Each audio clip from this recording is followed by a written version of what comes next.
Welcome back to Tommystuneups. Today we're continuing on with the Honda FL250. Thanks to the help of a follower on TikTok here, he suggested that I put a speedy sleeve on here. And you know what? I think it's worth a shot. So I've been running my ultrasonic cleaner like crazy, cleaning up all the parts. The only things that I haven't really gotten a satisfactory result with so far is the hardware. It's not really come out the best, no matter what I've used. So today I picked up a new product here. We got some Rust Check Enviro Rust Wash. Whole bunch of big promises on the back, but apparently this stuff should do the job. So I got all the hardware in here because I want to start putting together some of the small parts that I can.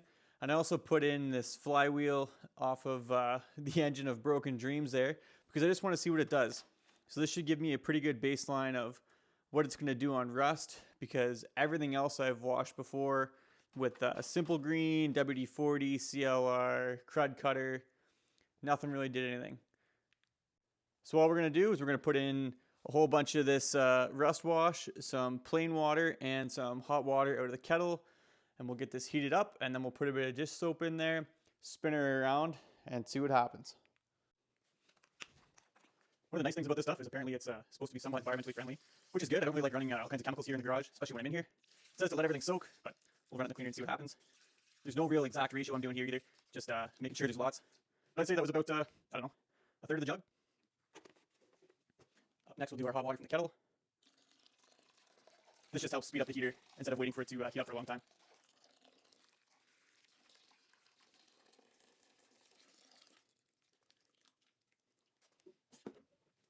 Our regular hot tap water.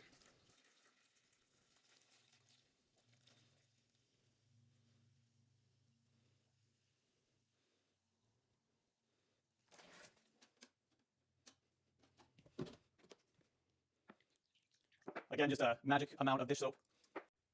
Gave it a quick stir. It actually smells pretty good. Let's turn it on. We already got the heater going, so it's as hot as it'll go. You can hear it starting to crackle away. But I'm going to let this run for about an hour. So we'll start it on the first cycle.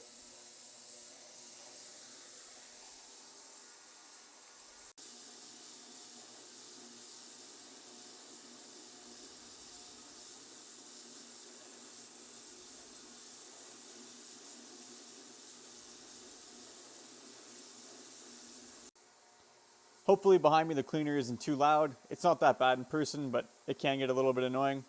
So I want to have a look inside this clutch and see if I can find the missing springs that I need. So I already bent down the keeper on all three of these bolts. We'll pull these bolts out, and then there is a snap ring.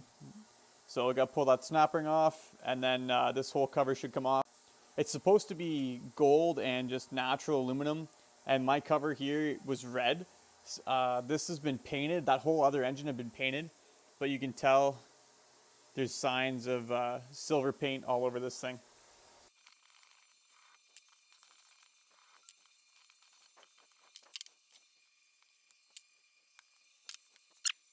So wherever this was in California, obviously there was lots of moisture, hence all this corrosion, and lots of wasps, or whatever these are, whatever they make these little ground nests, because I found they were inside the carb, and they were in the fins of the engine, and also they're in the clutch here.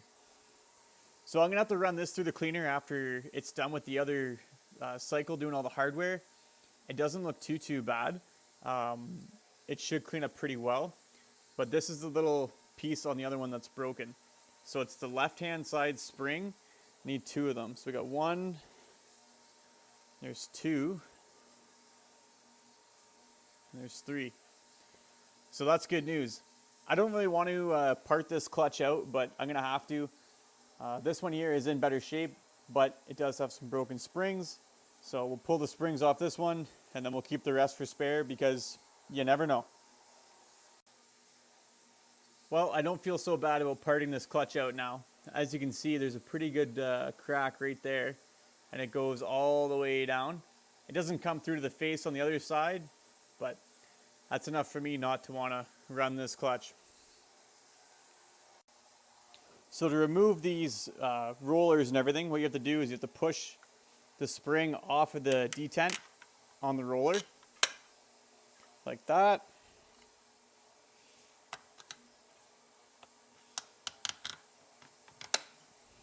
that. You got to do all of them.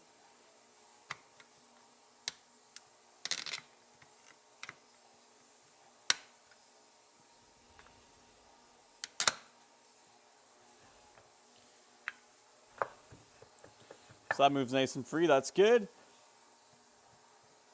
Now we got to take these, looks like it's a 10 or a 12 mil. Actually, this might be standard. The bolts onto upward 3/8. So 1/2 inch or so. Take these out, pull the whole assembly off, and then I'll throw these springs in the ultrasonic cleaner with the rest of the hardware.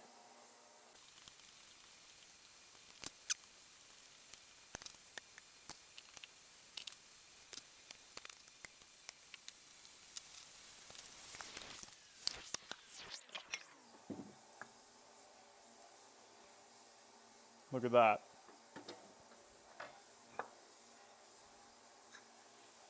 So obviously this thing had a hard journey here or something. The casting's also broken here and here. So who knows? It's hard to say. I asked the seller for some money back just because of the way he packed it in the box. Like, I think he could have done a better job. But what do you expect? Oh well.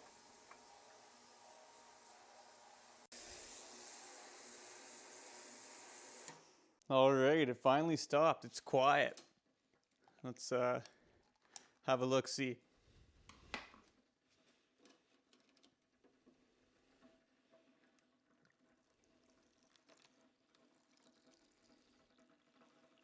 Oh, it's definitely doing a good job. So the springs and everything I just kind of dumped in there from the clutch, but all the hardware is looking really good. Just trying to drain a little bit of this as much as I can here so we can have a better look. Oh yeah. So these are looking much, much better already. I'm glad the rust wash is actually working out. It's doing as advertised. So that's only after 1.5 hour cycle and it's looking pretty clean. So we're gonna run it through for a few more cycles. The liquid is still looking really clean. It's done 60-40 job on this so far. But it does take time, right? Like it's not like you just put it in there and it's a magic button. So the more time you leave it, the better results you get. But there you go. Hopefully this helps somebody out.